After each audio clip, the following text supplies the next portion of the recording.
Hey crew, great to have you on. What I want to do today was a little bit different. I brought Maya on here to join us for today's call because I want to dive into something that I think is a massive part of these changes and how we look, how we feel, how we approach that day-to-day health and fitness journey and whatever aspect that or capacity that comes in. So I was going to ask her a couple of questions, especially after our poll that we did the other day on does your partner support you in these health and fitness changes, and getting some insight into my other half and what that actually looks like kind of moving forward. So if you've got any insight on this then or any questions, I'll be more than happy to dive in. It'll probably be a bit of fun anyway. And sort of stop me talking and get Maya to do some of this as well. So first one, I guess, and I'll give my thoughts on them as well, but if my partner wasn't supporting in my health and fitness goals, right? So if I'm not the health and fitness coach, I'm just trying to get my health back on track. I'm working some corporate job. I've got a certain amount sort of going on, and I'm trying to get my health back on track. And my partner's not supporting me. He's like, or he, she saying, look, fine, like everything's going well. Why are you putting so much time towards this? How would you approach that? I mean, it's tricky, right? Because in the first instance, anything health and fitness, I think we all know, like, it has to start with you first. So if you've got yours sorted and you're like, right, I want to make changes, I'm ready to kind of upgrade the way that I'm living, and then your partner comes in and says, nah, you're fine, what's the point? That can be, I think, it can usually go one of two ways. For me personally, at least, I think either way, option one, it probably would fire me to go a bit, well, a bit harder. For fuck you, I'm going to do it anyway. Like I'm determined. I understand why it's important, so I'm going to do it. But on the one hand, I think a lot of people in that circumstance could probably get to the point where, oh, okay, my partner thinks I'm fine, so maybe I don't need to do that. Yeah. And I think, that could probably be a kind of that first hurdle that you might have to overcome, because that's your first option to give up, basically. I think the big one and I think this is a really important question to start on, guys, is if people aren't supporting that journey, and they are coming into that, whether it's like a time thing, usually it's a time thing, because like you're not able to find the time to exercise, right? That's usually a big part. Maybe it's the food size, whatever, but it's trying to, one, find a time where you can communicate that to your partner first and foremost, right? Like, this is a time when I'm exercising so I can actually show up better for you. I've got the energy. I'm not moody. I'm not just being a dick, like get an idea of what that looks like. So first is obviously like, how can you put that at a time that works for both of you, and being like, cool, does that work better for you when I'm in the morning, night, whatever, typically morning, but getting an idea around that how that looks. The second part of that is, as you've just said, right, is this idea of like being the role model and being like, look, I feel fantastic because I'm getting this exercise and I'm making these changes. Yeah, it adds half an hour, 45 minutes to my day, but I'm doing something for me, and either you can join me or you can enjoy the fact that I'm actually going to be a person for you as well. Yeah. And I think it does, there's two ways of it, again, is that you can either take that approach and come across really selfish in the sense that you're like, I'm doing it anyway. Hopefully you just see the benefit of me doing that. But there's a step further, that if your partner sees you doing that and you're also at the same time being communicating the benefit for you, but also making space for your relationship in the same point, that's a whole lot easier for them to kind of understand, because it's no longer like if you just put your health as your first key anchor and that's all you're focused on, and then your relationship's on the back burner, of course that's going to take an impact on your relationship. But if you're able to do it in a way that is not taking a time away from your relationship, then, everyone hopefully would see the benefit, and it's actually just, benefits your relationship in the long term. Absolutely. And that's a conversation we have with our private clients all the time. It's like, you have to be, or even rewrite the word selfish and get an idea of like, you have to be selfish to actually show up as your best, right? And selfish in that term is really, you're creating that time for you, you're creating the energy for you, and then you've got more quality in the time actually spending with, your partner, your family, whatever it might be, and for a lot of people, if it was solely bodybuilding and like this is all you do and you count every 7 meals a day, then yes, there's going to be a point where that becomes detrimental. But if it's something that is, you've got your business, you've got your home life, and there has to be some time in there for you, now you see how that comes into every other area as well. So I think the biggest thing, and I think the annoying part of this is probably, it's all going to come back to communication and having that with your partner. But the second part there is also how you communicate. It's not like, I'm just doing it, get out of my way. It's more a case of like, well, this is actually going to allow me to show up better. I feel like my health is important, and I want to make sure that, we're around a long term. Like, if you're with a great partner, and I'm sure you are, then that communication, provided you say it right, is going to come off pretty well. Yeah, and I think the hard truth about that as well is that in some circumstances you might not be with the right person, and if you doing the right thing for you comes across as selfish, and no matter how much you try and incorporate that in, they might just not see it and they might just not understand it. And I think that's when it gets really tough, and you sometimes have to do things that are good for you, and that in the process will sometimes weed out people that maybe shouldn't be in your circle. And we're hoping that you're like with the really good people and, you know, the right match and everything, but sometimes that is really tricky, that you have to go through that, but it's just the harsh reality, I think. Yeah, absolutely. Yeah. Well, hopefully if they're if they're in a marriage, they've got kids, and obviously you've already gone through a couple of things here. But that, I think there's always a hard part to that as well. So provided you are on the same track, right? There's a health and fitness journey there. She says she supports your goals. So should you exercise with your partner or without? Ooh, big question. I think it's dependent on your partnership, because and the types of people and the types of training and the way that you like to train. I think in the first instance, like when you're in your fitness journey, it's important to figure out what works for you. And, you know, same thing as figuring out, do you train better in the mornings? Do you train better at night? Do you train better by yourself with your headphones on and the world switched out? Or do you actually like training around people? That's something that we've talked about in the past, is that I really liked training with you in certain muscle groups, not all of them, because you clearly outdo me in some. Just some, and talk myself up a bit there. But like in some muscle groups, I like training with Ollie because I like training with the boys, and it helps me like push a little bit further than what I would if I was training by myself. But with your partnership as well, overcomplicated for us even more so, because Ollie's a coach, and being in a relationship, I hate being coached, because I'm like, you're my partner, you're not my coach. So I think it's totally dependent on your relationship and the style and the way that you, again, communicate. But if it works, great, go for it. If it makes you feel like you're achieving more in the gym or out on the track or whatever workouts you're doing, then go for it, awesome. But if it doesn't work, don't push it, because all that's going to create, it's just going to get worse, and there's just going to be clash after clash. So yeah, I think it's just figuring it out, really. Yeah, I think there's two parts to it. Like one, there's a lot of studies that come back to the sleep aspect, right? Like if someone wakes up at 5 a.m. and someone wakes up at 8, and then they're disjointed in when they sleep together, then there's always, that's going to impact the relationship a lot of the time, and like their ability to connect. And I think that it happens the same on the exercise standpoint. Like, you know, we might train the odd leg session together, but our weight sessions are typically quite separate. Whereas like we'll make sure there's a mountain bike ride or a tennis game, and that means that there's some exercise, some physical activity that's together. And I think that also promotes like that health and fitness thing on the same journey. So, you know, have your own thing, do your own thing as well. But I think it's quite nice when you can join that together, you know, whether that's with your partner or your kids, right? Like you're going for that mountain bike ride on the weekend, or you're doing something there where you're just involved in that space, where it's not just a dinner or a movie. Like there's actually some huffing and puffing outside of the bedroom going on in the exercise standpoint, you know? So, so try to make sure there's a balance of both, right? I think that's a nice balance, right? Maybe you train legs together because that's more comfortable. Women overall are going to be have a higher muscle mass in their legs in comparison to their upper body, so you might be more closely related. Mine might even beat you, I don't know, but just trying to make sure you have a balance. So there's something you do together, there's something you don't, and then that just means that it's nice and interconnected in a way, but then you also have your own thing on the side, which I think comes back to this idea of not being dependent on the other person to exercise as well, which I think is really big. Yeah, it's kind of what we were saying before. It's that tie that you have a common goal and something that you like doing together. But as a sidebar, I think there's a lot of couples sometimes that go, oh, I have to do everything with my significant other. That's what being in a relationship's about. That's what, you know, on the gram or whatever on social media makes it look like our relationship's really strong and tight, is that we do everything together. When in actual fact, I think there's actually heaps of benefit. And I think more and more people are talking about it these days.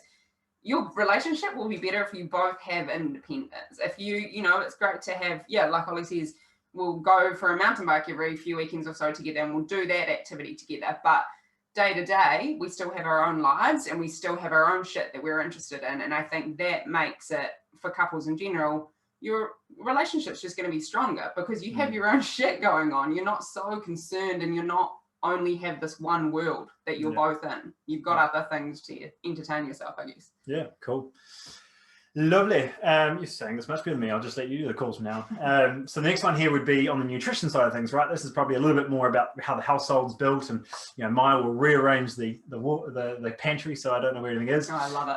But if we're trying to make these nutrition changes, right, we're trying to make healthier choices. We're probably trying to clear out some of the shit food, starting to rearrange how that looks on a day-to-day basis.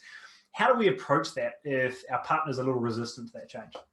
Yeah, again, I mean, it's one household, right? And I think it's a lot, Ollie and I, it was easier for us when we had to do it, I guess, because we already eat quite differently, and we eat separately, and we always have our own meals and stuff.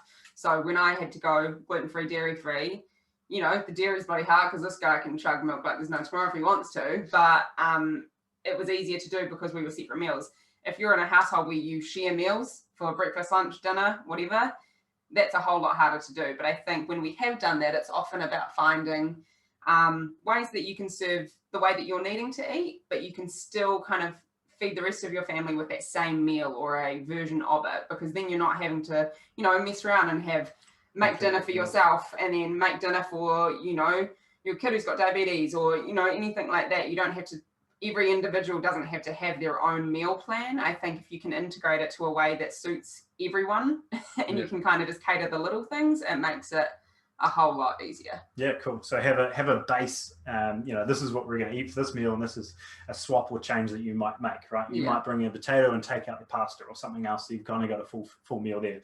That's a great way to start. I think the aspect comes back to the same as exercise, right? Like you have one part of that day where you kind of anchor in as your family meal or something that you do. So maybe dinner's that meal for you, right? And typically from a lot of stuff we teach as well, I think carbohydrates should be in that last meal, calming that nervous system down, just making a wholesome meal, helps you sleep a lot of the time as well. Whereas a lot of people, when they're trying to improve their health, the one sin they really do is remove all the carbohydrate from that last meal, and it causes all sorts of issues, as well as that ability to eat together. So I think that in itself is, maybe you do your breakfast separately, you kind of set up your day in a nicer way, but then you find a way to have, like Maya said, that afternoon meal or that lunch meal together, dinner meal together, and find a way to find a balance that actually fits both, which I think is cool. Yeah, and I think just like with any nutrition thing, if you make it too restrictive, even for yourself, you're going to fail. So if you run into the house and you're like, right, family meeting, we're taking all the sugar and carbs out of the house, there's absolutely no treats, I've got to do this thing, so that means nobody else gets to eat what they like to eat, of course it's going to go wrong, because you might, in your house, might have the perfect picture. Meanwhile, your wife's sneaking like bloody candy bars. You might find a candy bar wrapper in your house. Next minute, you've spiraled and you're pissed off and everything just gets worse. Whereas if you can get everyone on board in a kind of easier way and it doesn't feel like you've just made the executive decision to cut everything out, it can go a lot smoother. And I think if you do it in a way that kind of brings intrigue, the other members of your family might try the way that you're eating and they might be like, oh, that's kind of cool, and kind of expands their palate as well. They don't necessarily have to get onto that entire nutrition path, but just changes it up. It's like when you get a different meal for HelloFresh or whatever every second week, like new options and new ideas can kind of bring new energy into the household as well, which is always good. Very good answer. Lovely. So Maya, if we were to go, you weren't with a health and fitness coach, me, and you were looking to get your health back on track, you were looking to make those changes, and you'd approached a coach about trying to really move forward, and you went through the program, really understood what was happening, and there was a certain cost involved, and it was, you were like, right, well, I want to do this. Is this something you have to ask permission from a partner for, or do you just kind of go ahead and do it? I personally would probably just go ahead and do it. In my mind, there's obviously an aspect of it that you want your partner to be on board with it, but it's not necessarily a do or don't decide it for me, because if I've gone through and I've researched this coach and I've understood the way that the program works and I've got the buy-in for it, I shouldn't need a second opinion on it. If that coach is really as good as they say they are, I should be able to sign up, start seeing results through whatever work I'm doing, and that should be enough for my partner at that point to see hey, cool, awesome, she's doing something for her. I wouldn't necessarily, by no means would I seek permission. If it's my money, it's my choice, end of the day. And I think something that I've said a couple of times is you can ask for forgiveness rather than permission anyway. But I think the underlying thing there is, as we've said throughout this whole thing, is to communicate properly, to have from our opinion, have a good relationship. I think is you've got that trust from the partnership that should already be there. You're making those decisions and how you know it's going to impact everything else positively, and that you have to take your own actions anyway, right? You have to come to that decision yourself. If you're going to your partner and be like, hey, this is what I'm going to do, they're only getting a narrow portion of what that program, what that endeavor is going to be anyway. So if you've done your knowledge, your research, you understand what's going on, and there's an investment involved or some action steps, I think it's much better and seems to be more productive to go ahead and be like, look, this is the steps I'm trying to make for us, and there's going to be some changes made, but this is why, and this is how we can do it in a way. And it's very much like going to a box, right? Like understanding, like go to them with a solution for the problem rather than the problem, and being able to create this and be like, look, you know that I'm feeling a bit uncomfortable in my own skin, or I'll make these changes. I found a coach, I'm starting to make these changes forward. Hope you're okay with this, but I've already started with this journey. I think that's a much better way of approaching it, because you have that communication aspect, you have that commitment to really follow through. And hey, here's the real benefit, right? You actually start making those changes, and you're now accountable to that partner as well, because you've made that action. You've shown that you're actually going to make that change. 100%. And I think, I mean, that is easier for us to say because we do have like our finances aren't joint at this point as well. Like we have, not that I want them to be, but yeah, we have separate finances, so it's a lot easier for me to say it's my money, so I'll just make the decision. But that being said, if you're in a relationship where your finances are joint, maybe that's a point to maybe look at with your partner and say, how do I get a little bit of independence in my finances so that when I do want to purchase something that is purely benefiting me in the first instance, how can I have, you know, a little bit of money put aside? And, you know, your partner can do the exact same thing. Like we have what we call our splurge account. So we have separate finances, and we've had, like, I can't remember who that guy that wrote that book is about. Barefoot Investor, how you like go out for dinner and like you do something fun to have a conversation about your finances. Because let's be honest, talking about money is not exactly fun, and it's not always easy. But if like we went out and made sure that our savings that we're putting aside were the same percentage, because we earn different amounts, so it's easier if you put the same percentage away. But at the same time, we both know that we have an account that we put a small portion of our earnings each into side, so that when we do want to buy stuff that might be, you know, it could be something as materialistic as some new clothes, or, you know, a day at the spa or something, that you have an account that you can go to, and you actually don't have to request permission from anyone, because at the end of the day, that's your money that you get to decide what you do with. So that's just like something, I guess, that if you are tied into a situation where it is joint, we're just acknowledging that that can sometimes be a harder decision, but that's no point. There's no reason to stay in that situation. You need to figure out some level or some approach that you can get a little bit more independence, because you shouldn't, as a grown adult, have to seek permission. Yeah. Okay, cool. And yeah, so big part of that, I think, from finance stuff, if you want to dive into that and you want to look at your finances more, that's certainly not our area. Barefoot Investor was actually a really cool step for that. But yeah, sorry, that was a tangent. Yeah, that was an awesome tangent. Like we've got that idea of like a personal account, we've got like our savings, which is obviously we should always have, and then we've got like an extra account. Like it's not just, you know, pay bills and die, right? There's this idea of like you're able to save for a future, but you've also got your day-to-day, like how can I invest in myself? And you know, hey, you wear your body every day. There should be just as much, if not more, investment on that than a pair of clothes or another whatever. You know, like there should be that focus there, and that should be something that's for you. And you should both have that aspect to have that freedom, have that ability to move forward. So I think that's pretty cool. Yeah, my grandma called it a runaway fund, but you don't have to use it for that. Oh, good. So on that note, diving into one last question. If anyone's got anything here, we're happy to dive into this later, guys. I hope you're enjoying this. But the last one here was, if you are in a position where you're wanting to make these changes, you can see that there's some steps forward. There's some light at the end of the tunnel when you want to make those changes, but you're getting kind of pulled back, and your family and that environment doesn't support you. What are some changes outside of what we already discussed that we can take to start to really move forward? To just in that same journey? Yeah, just whether it's making, you know, maybe it hasn't been the priority for 10 years, you're looking to take a couple of first steps, and they're like, why are you doing that? Like, this is wasting time, money, energy, whatever, and you're trying to get things back on track. Like, what's that conversation? What are those first tweaks that you would suggest? Would you start even, you know, it might have been simple, would you start with nutrition rather than exercise? You know, where would you really start? I'd probably start it in whichever, whether it's nutrition or exercise, and whatever's easiest for you to implement a small amount of your schedule in, to just do it, so that you have some time where you might say, you don't necessarily even have to tell them immediately, not in a secretive way, but you might just be like, hey, I'm just going to go for a walk. and just go and get some fresh air by yourself. And, you know, hopefully your partner would understand that day to day we all need time to ourselves occasionally.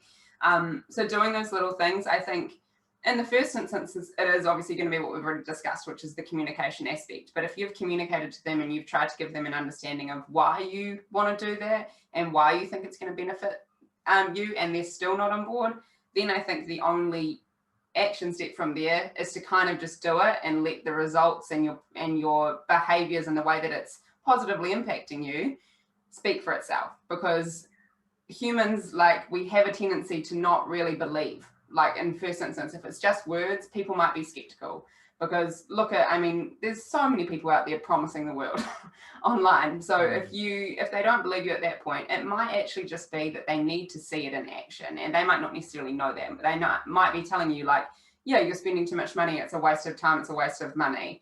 But until they see you acting or behaving and feeling better than what you currently are, that's hard. Like, they're just not going to get it, because it's hard. They're so used to seeing you. And of course, your partner already loves you. They love you how you currently are, you'd hope.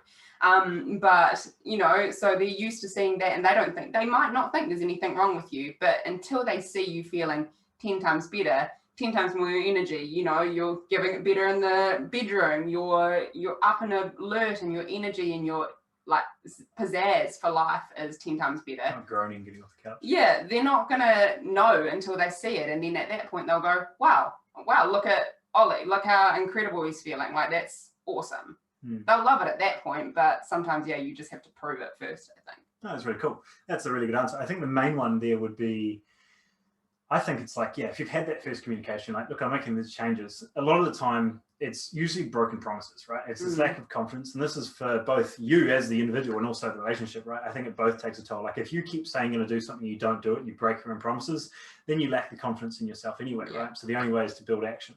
If you have that with your partner, your significant other, same thing, right? If you keep saying you're going to do something and you don't do it, they're like, oh yeah, well, this again, you know, well, it's just take action. So I think it's less about the creating a thing about it and just, yeah, small steps. I'm like, cool, I'm just going to go do this today. And it's just like, well, this is for me. I'm not going to make a big hurrah about it. I'm just going to start making steps forward, right? And it's just, again, the biggest thing is action is always going to speak the loudest. Rather than just talking about it, let's start making these changes, right? I've decided to make this change. This is what I'm doing. Hey, Maya, this is what I'm going to do. This is how I'm moving forward. And I'm just going to keep working away. And if you ask, I'm like, yeah, well, cool. I'm just doing this thing, right?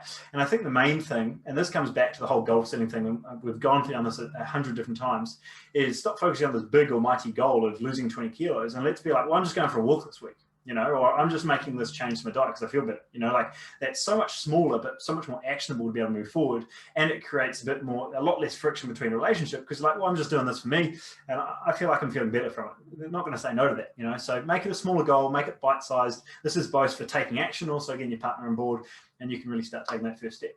Yeah, and I think on that same note, I think we've been brought up in this way that we feel we have to announce every time we're doing something, or that we've got a goal, or there's some big change that we're making. And it might be a really big change that you're doing, and it's no doubt going to have heaps of impact. But don't feel that you actually have to announce that to your family or your household or whatever. You can actually just, you know, wild, but you can actually just start little steps to achieving that goal without telling anyone. And then you kind of remove that aspect of having to, because if you make a big announcement and you're like, I'm going to be, I don't know, give me a goal, I can't think. Arnold Schwarzenegger. I'm going to be Arnold Schwarzenegger. Like, I'm going to have the same body as Arnold Schwarzenegger this year. Of course, your family's going to be like, whoa, all right, big guy, let's see how this goes. And they're going to challenge you on it, because, I mean, Arnie's been training for what? Like 20 years? 20 years? So, you know, if you make it a big thing, the reaction might be a big thing. But if you just start little steps, again, Atomic Habits by James Clear, great book, about little habits every day, it adds up. And in the end, you can kind of, you achieve that goal without having to make a big palaver about it. We've got it right here. Not Spawn. I made a suggestion on that last week. I should have said that that was actually my suggestion, not mine. So Yeah. Awesome. Brilliant, guys. If there's anything else you want to dive into or any questions, I'm happy to answer these later, but hopefully that was insightful for you as well. Maya seems to speak a lot better than me, so I might just shut up and let her take the calls now. But hopefully that gives you a little bit of insight into, I think there's some pretty clear action steps here, right? Like if you want to make those changes, you're seeking that advice, that help, and you need to invest your time, money, and energy into it, make those decisions, move forward, show your partner through your actions how much better you're feeling, and you should have that mutual trust to see that that's really benefiting both of you. And as long as you're communicating across that journey, it shouldn't be friction, that should be enjoyment. That's just building that process from there. So if you're doing it right, it's an incredible change, and I think that they'll actually thank you at the end of the day for it. Yeah, and sorry, one last note, because this might be the only call I get because Ollie's scared of losing his job. But I think just going into it as well, if you are getting that feedback from your partner or your family that they're not liking what you're doing, I think it's always good to give them the benefit of the doubt, because change is scary at the end of the day. So if you're coming in and you're really excited about making this change, your partner might just be afraid. They might be afraid that your relationship's going to change, the dynamic of your house is going to change. So don't come into it hot.